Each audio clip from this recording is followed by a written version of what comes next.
শুভ দুপুর বন্ধুরা। জানি না আজকে সারাদিন ভিডিও আর করতে পারবো কি না। আমি জাস্ট একটা ইনফর্ম করে দিচ্ছি, মানে আমাদের এখানে সরস্বতী পুজোটা অতিরিক্ত মানে বেশি পরিমাণে হয় আর কি।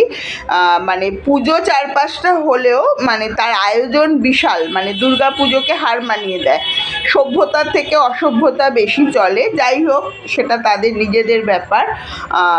কিন্তু প্রচণ্ড আওয়াজ, আমার কথা মানে পৌঁছবে না কারুর কাছে আমি জানি, একটু পরেই সেটা শুরু হয়ে যাবে আর আমি কপিরাইট খাবো। মানে আমি ভিডিও হয়তো আর করতে পারবো না আজকে, কালকে কতটা কি করতে পারবো জানি না।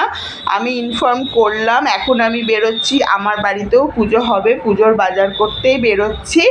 নানান রকম মানে প্রস্তুতি চলছে, ছোট করে পুজো হবে কিন্তু নিয়মটা তো করতে হয়, তার জন্যই আমাকে একটু বাজার দোকান করতে হবে। আমি বেরোচ্ছি এখন, সমস্ত কাজকর্ম গুছিয়ে আমি একটু জানিয়ে দিলাম। হয়তো ভিডিও সেইভাবে করতে পারবো না, করলেও মানে পরে ভয়েস ওভার দিয়ে করতে হবে, কিচ্ছু করার নেই। মানে ডাইরেক্ট কথা বলে হয়তো ভিডিও করা যাবে না, প্রচণ্ড কপিরাইট খাবো।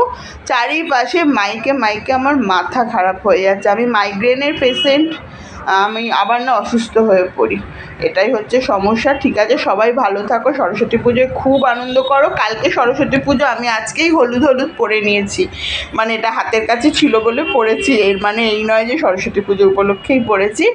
যাই হোক, সবাই খুব খুব আনন্দ করো। আমি আগাম মানে সবাইকে শুভেচ্ছা জানাচ্ছি বসন্ত উৎসব বা সরস্বতী পুজো, ঠিক আছে। যাই হোক, আর আমার আরও একটা কাজ আছে, ছেলে কালকে বেরোবে আমার হবু বৌমার সঙ্গে, তার জন্য পাঞ্জাবি সিলেক্ট করে রাখা, এগুলো সবই আমার কাজের মধ্যে পড়ছে, কেন আমি পছন্দ করে দেবো এটাই তার ইচ্ছে। যাই হোক, এইভাবে মানে হবু বৌমা যে কালার পরবে ছেলেও সেই কালার পরবে, এরকম একটা প্ল্যানিং চলছে, মোটামুটি সিলেক্ট করে রেখেছি, তারপর ওরা যেটা সিদ্ধান্ত নেবে। এই হচ্ছে আমার ডিউটি। টাটা, সবাই ভালো থাকো, আনন্দ করো, মা সরস্বতীর আরাধনা করো।